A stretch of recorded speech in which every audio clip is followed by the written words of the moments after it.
You're listening to a bonus episode of The Dairy Edge featuring Teagasc's weekly Let's Talk Dairy webinar series, which is also available as a podcast. Good morning, folks. As always, you're welcome to this week's Let's Talk Dairy webinar. Michael Dineen, Senior Research Officer in Moore Park, is going to give us maybe an overview of the National Winter Milk Open Day took place in Johnstown Castle last week, so some of the main take-home messages. Mike, we had a very successful in terms of National Winter Milk Open Day last week in Johnstown Castle. Big attendance, but I suppose what we wanted to do, given the geography in terms of it can be a significant journey, and the weather was good, and I know there was plenty of messages in terms of apologies that people that maybe couldn't make it. Just have a conversation for the next 10 or 15 minutes, Mike, in terms of maybe some of the main key messages, key discussion points on the day in terms of where they were at. So I suppose firstly, thanks for coming on to me, and you're obviously in terms of the main principal research officer down there, Mike, in terms of heading up the research. Johnstown Castle is the main hub for that winter milk research, and that's kind of where we started the day. We'll maybe run through the 5 stops, Mike, but David Wall would have opened up with that, and maybe just give us a feel in terms of maybe the history of Johnstown Castle and what has been done there over the last few years. Yeah, no, 100%. Thanks for having me on, James. And good morning, everyone. So, I'm very fortunate that I get to team up with the likes of Aidan Lawless and the team down in Johnstown Castle, and it's very enjoyable. They're really driving on operations down there, and it is a great opportunity. So delighted to link up with yourself and Joe Patton as well, and the rest of the team for the open day. So really enjoyed it. The first board, David Wall, enterprise leader in Johnstown Castle, he opened it up for us. So he welcomed the cohort of farmers, and he kind of got into the history of the dairy herd in the Johnstown Castle. So in 2003, the herd would have been set up, and it was set up to be the main base for winter milk research in Teagasc, and the thought process was to have it as the centre for research, training and dissemination. So it's a great asset to have down there and help drive things forward for the winter milk cohort.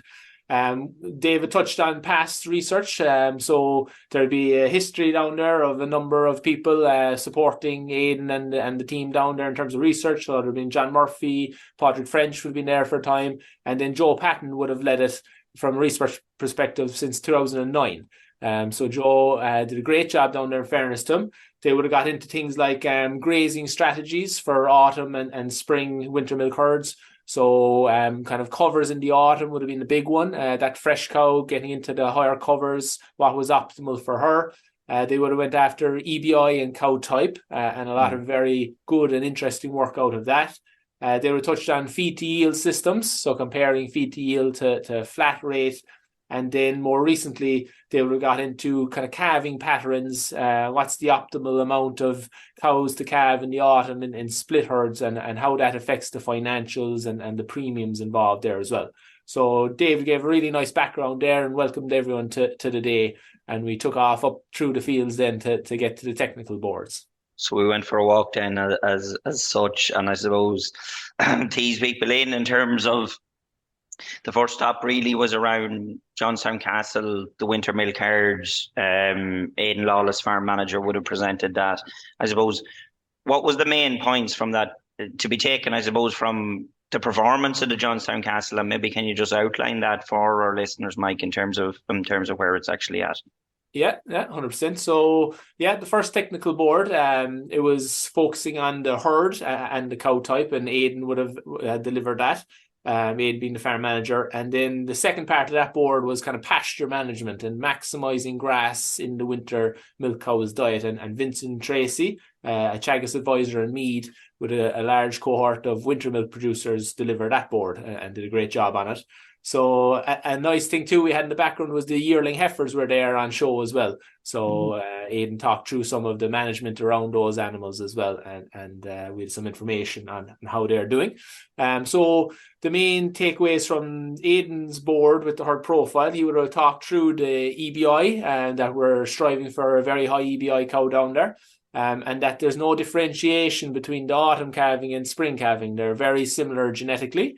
They're a high EBI cow, high milk and fertility subindex, driving for high milk components to deliver our high milk solids. and then a really functional cow, so that we can maximize the pasture utilization for the majority of her lactation once she gets to grass there in late January, early February. So the herd will be over 200 EBI, about 208 on average in the July run. And then in terms of calving and fertility, so Aidan runs 2 10-week compact calving periods, one in the spring and one in the autumn. The cows are actually calving now at the moment. The first 3 of them just calved down there for the autumn herd. That begins around the 12th to the 15th of September, and mean calving date would be the 9th of October down there typically. So cows will be calving September, October, November, and a nice compact period. In terms of fertility, so we pulled together results over the past 5 years. Pregnancy rate, the first service for the autumn herd was about 57%. So target there of around 60, so we're happy enough with that one. 6-week calving rate around 78%, and a 10-week empty rate of 13%. So a little high on our empty rate. I suppose it is a 10-week, important to state that, but we'd like to pull that down a little bit, and it's variable year to year. Some years are better than others, but 13 as an average would be comfortable enough, but we'd definitely strive to get it down. And then calving interval, a very important one in winter milk systems, calving interval of 370 days. And we put big emphasis on that to have no recycled cows between the spring and the autumn. So that can be a challenging one out on farm. There's an emotional part of it of keeping certain cows, but we have a strict policy of no recycling down in Johnstown. So really, I suppose what I'm getting there is high UBI genetics. Cows are the same for both the autumn and the spring, and it's really about delivering in terms of fertility performance, and then having cows that are capable of producing high levels of milk solids. What sort of performance was the herd, or has the herd been delivering over the last number of years? Yeah, so you're dead right. Kind of set the basics, get that high EBI cow, good fertility performance. It's across all systems. It's critical to hit those. So cumulative performance. So we pulled it again over the last 4 to 5 years. On average, the autumn herd produced 7,540 kilos of milk, a fat percent of 4.52, and a protein percent of 3.66. So fairly good milk composition there, and that delivers 616 kilos of milk solids on average for those autumn calving cows.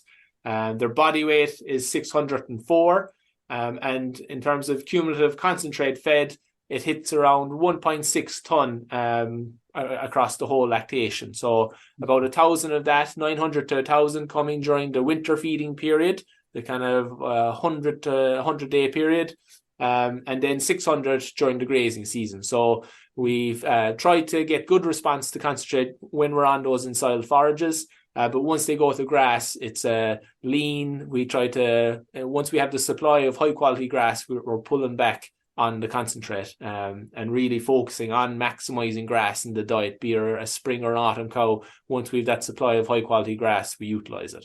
And that's really creeping into, I suppose, the second half of the board there in terms of concentrate uses, as you said, once they get to grass, ultimately in terms of you're reducing concentrate down to a couple of kilos probably after that spring period, and that's where a lot of the mismanagement in terms of concentrates probably is used on winter milk farms.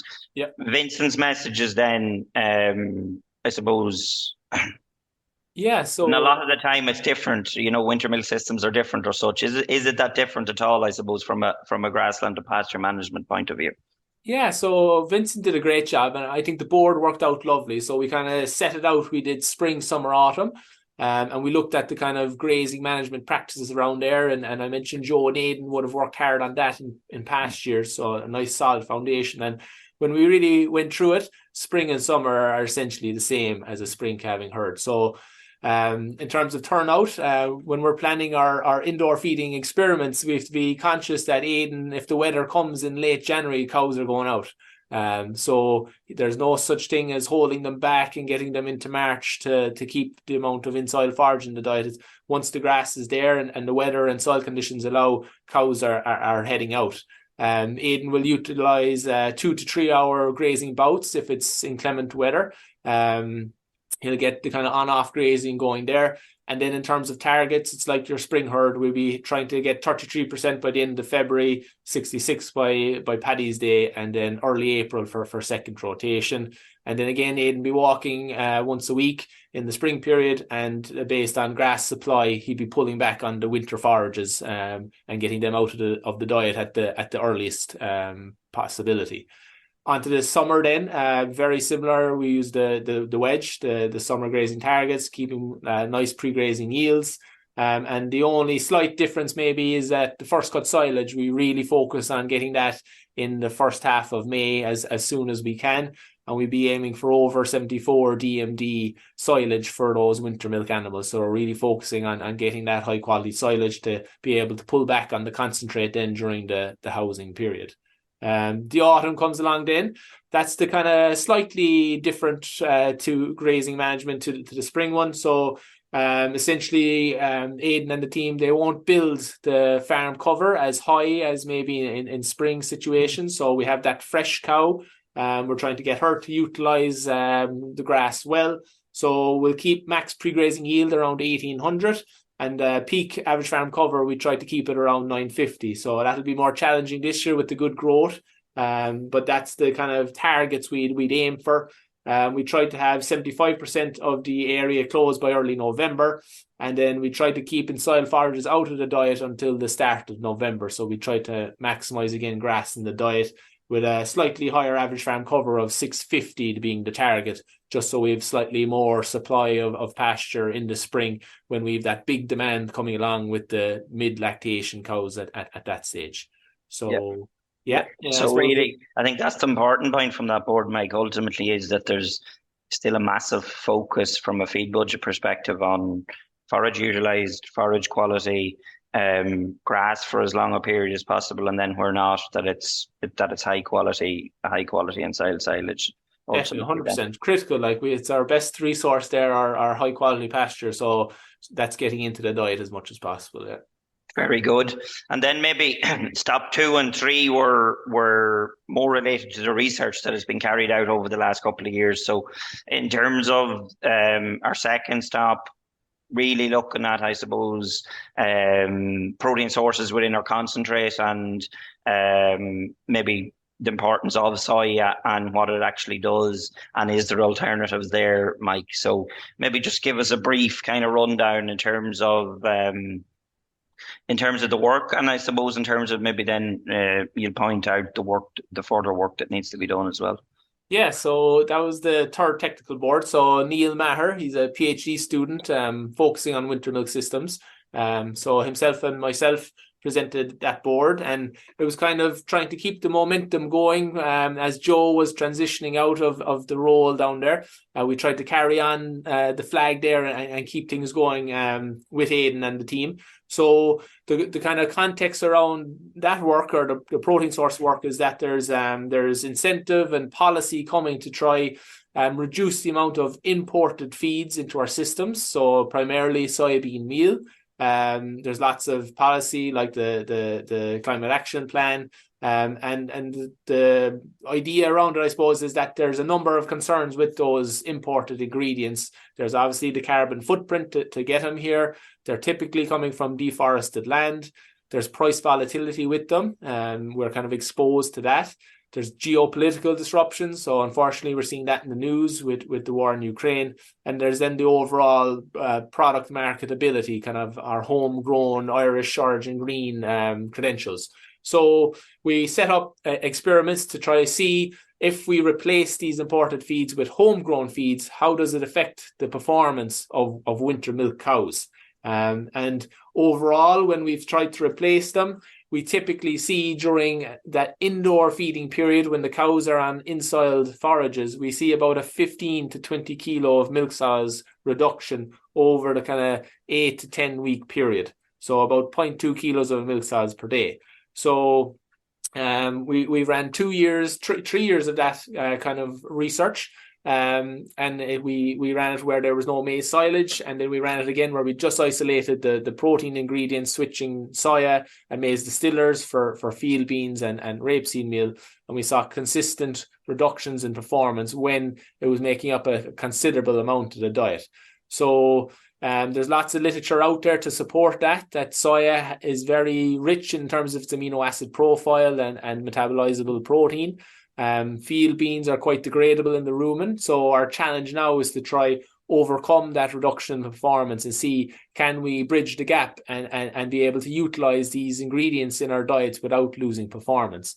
So there's technologies like rumen protected amino acids. We could process the field beans potentially. There's alternative ingredients like lupins and peas. And then, of course, there's the base forage. So looking at silage digestibility and alternative forage sources like red clover. So important point to emphasize there, I suppose, is we really pushed it to its max. We tried replacing all the soya with these homegrown sources. So currently in the industry, that wouldn't be what you'd be purchasing. So the reduction in performance is very unlikely to be as much as we're seeing here in the research.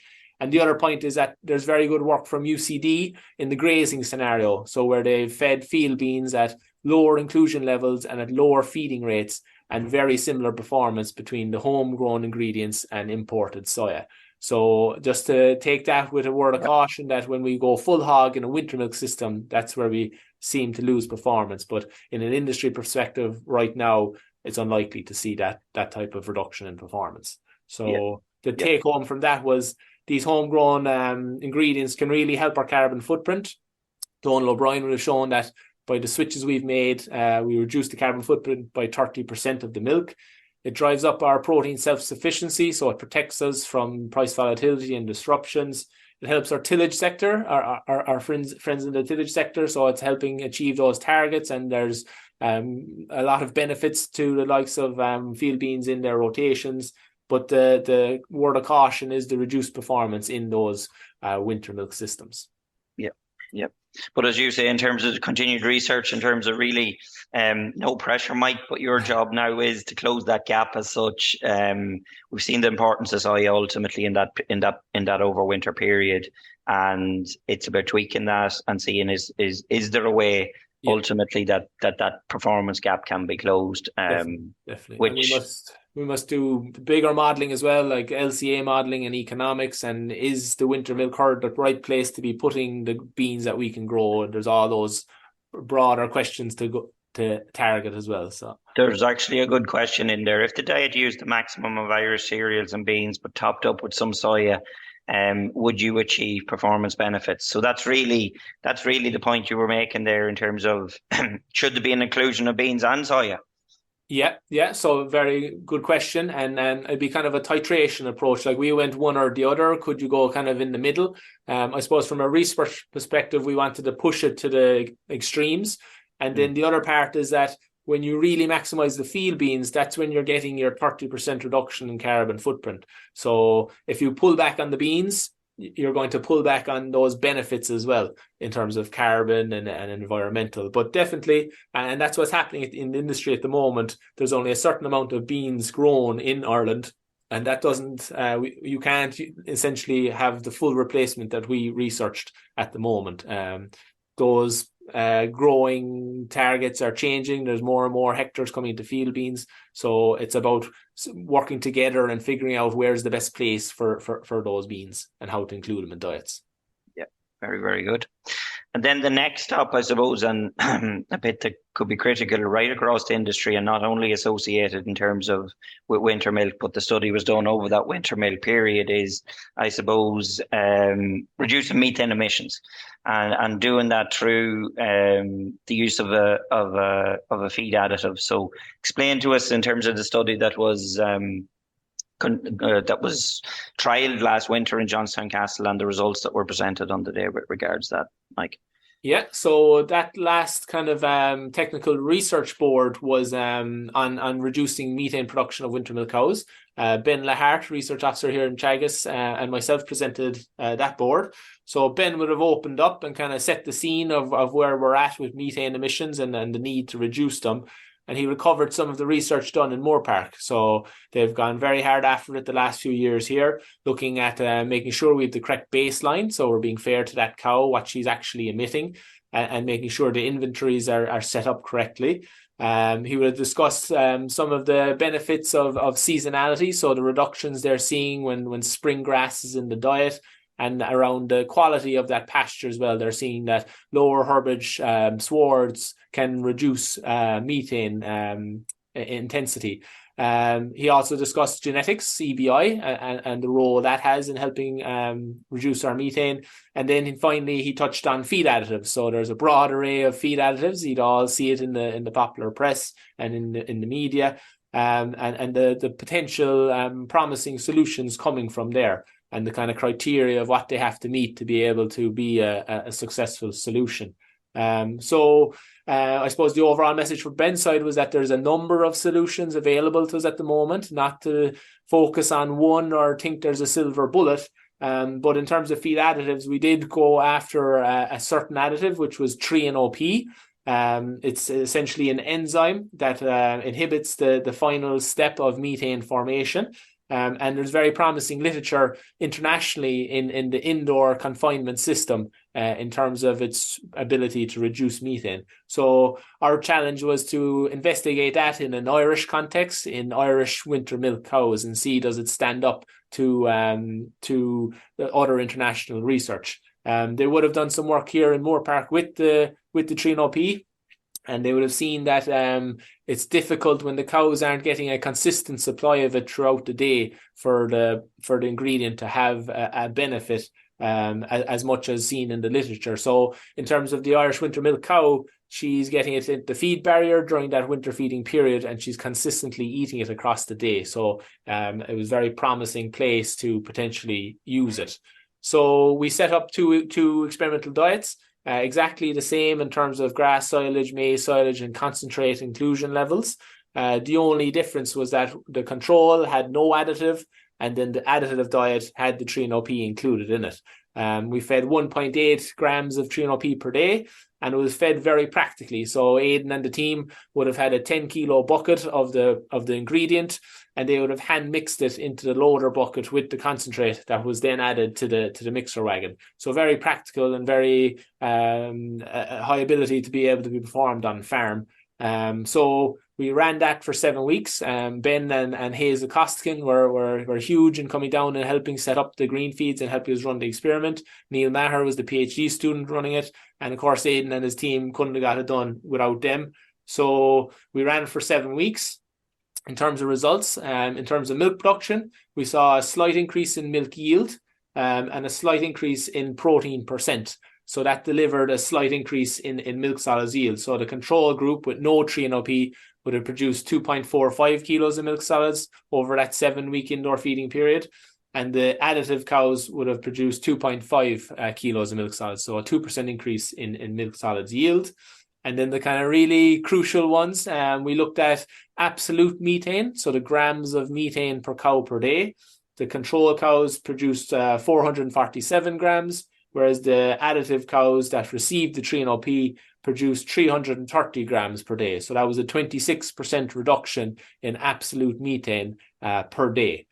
In terms of methane intensity, so the amount of methane per kilo of milk solids, the control cows produced 182 grams of methane per kilo of milk solids, and the 3-NOP fed cows produced 132 grams. So that was a 27% reduction in methane intensity. So essentially, it stood up to the experiments. It did similar to what it has shown in international research. So I suppose the really strong positive around that is now that we've proven it in an Irish scenario, and it can potentially be incorporated into the inventories and be used as a solution for reducing agricultural methane production. So very promising in that sense. But I suppose going back to Ben's initial board, it's important to state there's a number of solutions now available.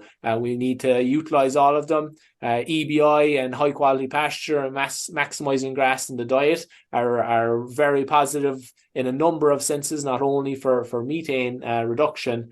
Feed additives will be a solution or a tool there, but of course we must keep driving it on and find other solutions and have a wide array of tools to help meet our targets going forward.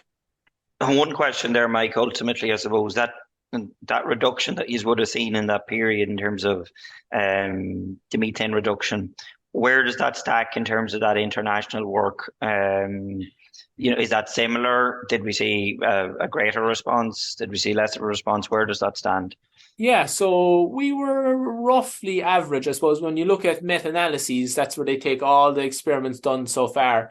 They'd be hitting around 30% on average, some slightly higher, some slightly less. And they've dug into why it has different responses at times.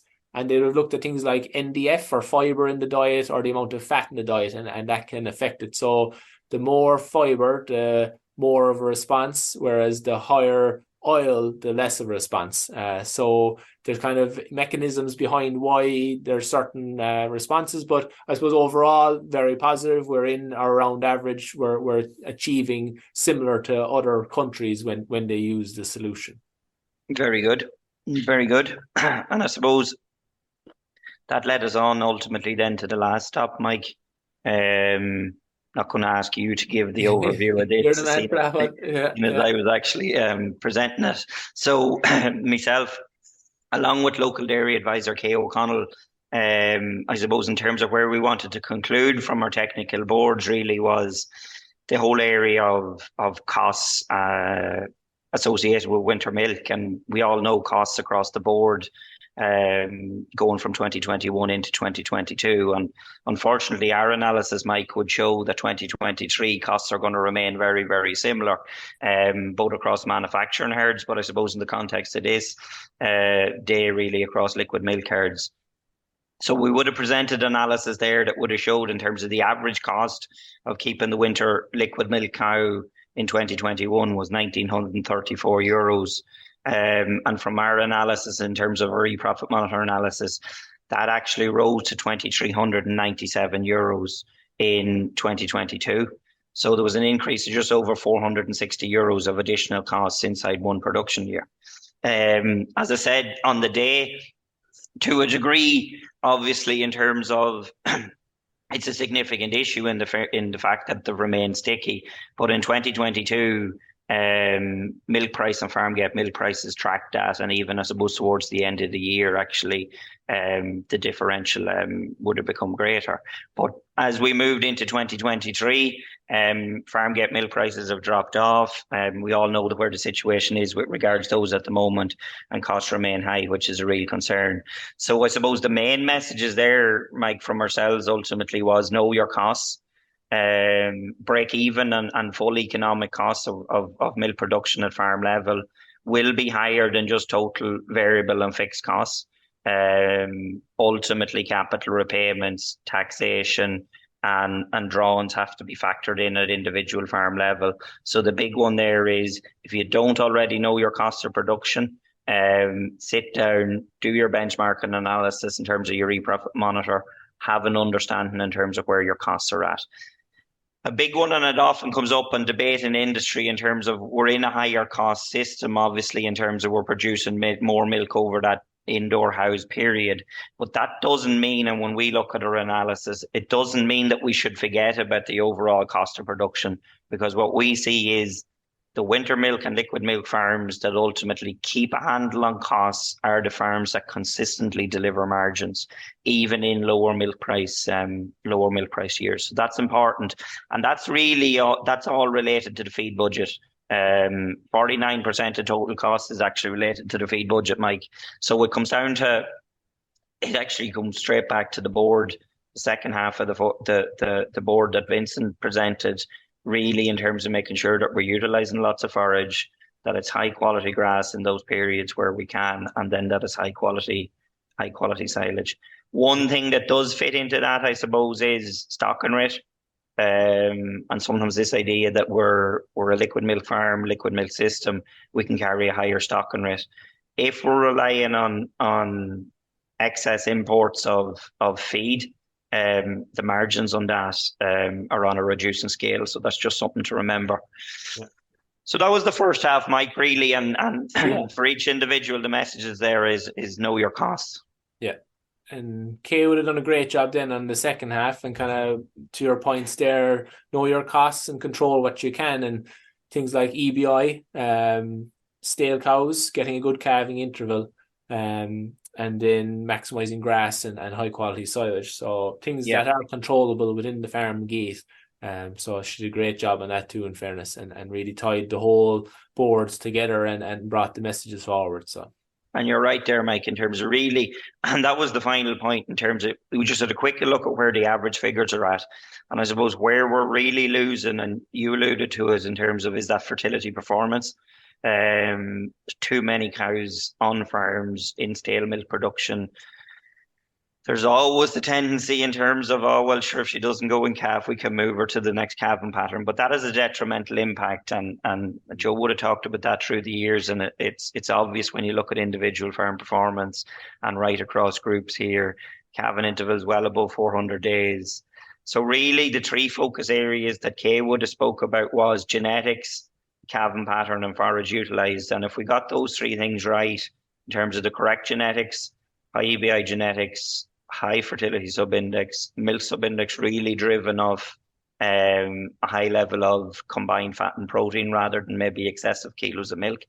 And Aidan would have said 100 kilos, 120 kilos is kind of where his target is for kilos of milk, but it's plus 35 kilos of solids in terms of genetics he's looking for.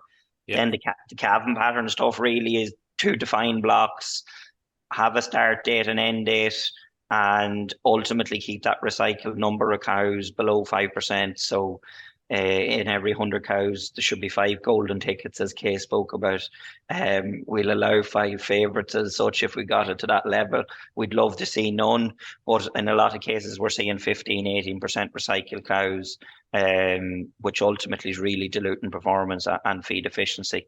Yeah. The last point of Kay's was that forage utilised point, directly related to profitability, no matter what system we look at. And we actually done an interesting bit of work a few years ago where we actually looked at the relationship between forage utilised in winter systems and also in spring manufacturing systems. And actually the correlation was nearly identical in terms of the correlation between it and profitability. So it's as important in our winter systems in terms of forage utilised. Yep. So those were the main points, Mike. And I suppose the big one there is that EBI works across all systems and we don't need a different type of cow, and focus on the feed budget to increase margins, you know. Yeah. And then Miriam Gunn from Strokestown and Roscommon, and Joe would have picked up the calving interval aspect again in the forum. Then afterwards they did a really nice job, and Miriam mentioned the golden tickets for the 5 of them, and Joe would have elaborated on taking the emotion out of it if possible. And try to maximize the lifetime productivity of those cows. Like you're saying, don't have them stale. So we consider her, she's still making 20-25 kilos, but it's lost opportunity when she could be back around as a fresh cow again and up around 35-40 potentially. So they did a great job there as well in the forum on that point. Yeah, absolutely. And I think the forum really tied it together because we had an opportunity in terms of hearing from Miriam, as you said, in terms of her own farming system, the changes that they've made in terms of genetics, improving the fertility performance, improving the components. And she very clear in terms of her culling policy. The decision to cull cows isn't made at the end of the year. It's ultimately made throughout the year. And I think if our listeners got anything from that is ultimately if a cow, if the decision to cull a cow needs to be made, it actually should be made and recorded at that particular period, rather than leaving the decision to the end of the year or whatever it is, because what happens then, Mike, is the tendency is to resubmit her and breed her and away we go again type of thing. Yeah. So she mentioned using beef semen as well on certain cows, make sure be very selective for those heifers coming in as a replacement. So that was my point too. Absolutely. And obviously then in terms of the forum, there would have been a conversation in terms of around nitrates. the impact of nitrates, and that was well discussed and a lot of discussion around it. And I think the key point there ultimately is that decisions need to be made at an individual farm basis. Sit down, know more than your costs, know your figures, and make the correct decision for your farm. And that's going to be different for every farm ultimately. So really, know your figures, make those decisions on an individual basis. Have a conversation with your advisor in terms of what's the best for your farm going forward. So overall, Mike, I think a very positive day. Lots of tough discussion and talking points along the way, but ultimately that's what the day is about. An opportunity to see the research, and also in terms of an opportunity, I suppose, to reiterate the basics, and the basics ultimately to drive performance on across systems, not only winter milk systems. Yeah, no, 100%. So appreciate your time, Mike. My pleasure. And before I run off, I just want to thank you too, James. You put in massive effort behind the scene there for that open day, and it's really appreciated. You drove around for the team and led us, which was great. Aidan and Ray Fox also massive effort. The place was looking smashing in fairness to them. Cows were in great nick, and things were looking very well. And that's thanks to the farm staff too. Joe was heavily involved with us as well, not to be naming names. And then everyone that helped in the lead up and on the day, it is really appreciated, and couldn't do it without the team effort, and it was brilliant. Nice to get Moore Park and Johnstown working together below there as well. So absolutely. In terms of, we had great collaboration across industry as well, which is massive. So come here, Mike, appreciate the time. Hopefully our listeners will have enjoyed that. I think it's kind of a good snapshot in terms of what was discussed on the day. Farm safely, folks, and thanks for tuning in. That's all for this week's bonus episode from the Let's Talk Dairy webinar series, and don't forget to look out for more bonus episodes each week.